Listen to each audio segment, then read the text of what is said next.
Hey everyone, I'm here in Baltimore, Maryland at Fort McHenry. This was the site where in 1814 the Americans were battling the British during the War of 1812. And it's this battle that is described in the Star Spangled Banner, which would go on to become our national anthem. And it was written by Francis Scott Key, who was an eyewitness to the battle. And we're gonna go take a little tour of the fort. The fort is behind me,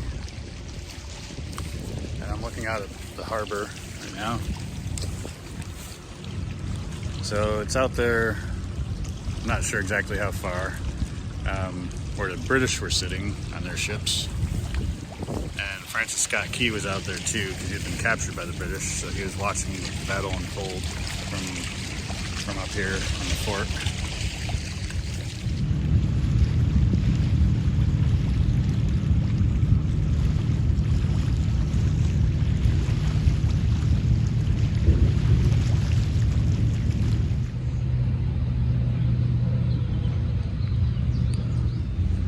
Alright, so behind me is a structure that was built after the War of 1812.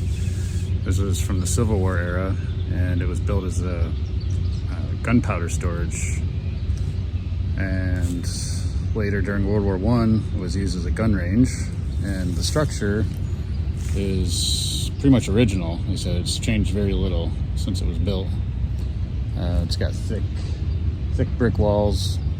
And it's actually got, what you're looking at right here is an outer wall, and there's a space between it and the building inside. Yeah, the fort did see use after the 1812 war.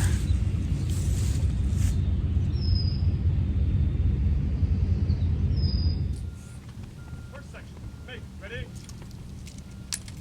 Hey, game. Fire! Second section, make, ready? Hey, game! Fire!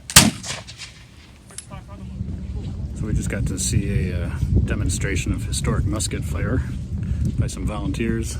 That was pretty cool. Old Springfield muskets. Now we're gonna go into the fort.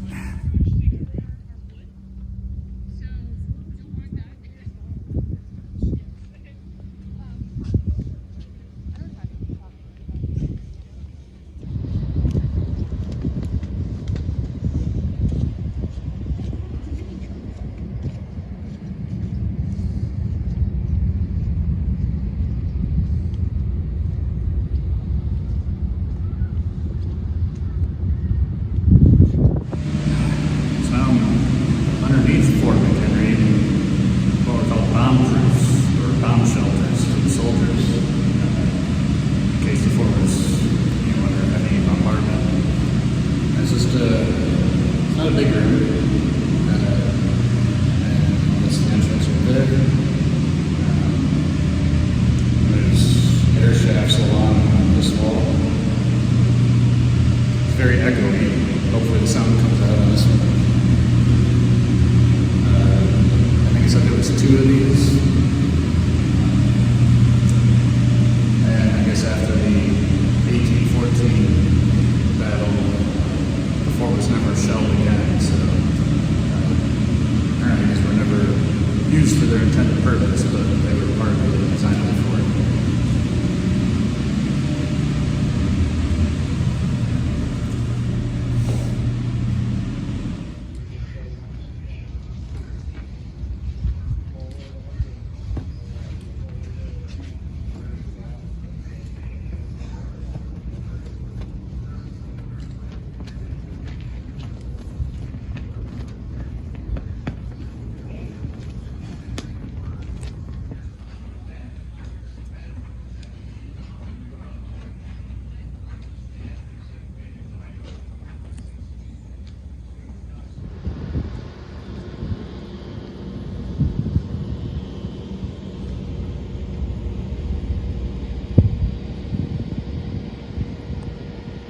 Top of the fort wall, and there's a a dry moat surrounding the fort, and then the outer ramparts, the guns on them. I asked a ranger how much of the fort is original, and apparently all of it is original to some period of the fort's military history. So after the War of 1812, it did see action, or not action, but it was still a working fort, up through the Civil War. So there were other constructions made during that period. So, some of the fort is actually period to the Civil War, and its service after that. Like I saw some mentions of World War I. So there's only a few small pieces here and there that are reconstructions for the purposes of the national park. But other than that, it's all original, which is pretty cool, because not all forts in the national park system are original. This is one of them. I'll give you one last look out into the harbor where the British would have been sitting out in this area. I hear the pipe and drums starting up, so let's go check that out.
Music demo that you can still hear going on.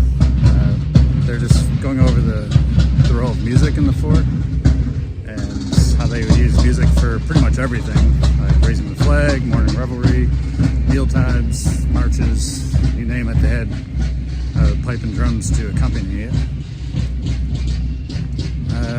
So on that note, I think that'll wrap up our trip to Fort McHenry and birthplace of the Star Spangled Banner. And if you like it, hit the like and subscribe, and I'll see you in the next one.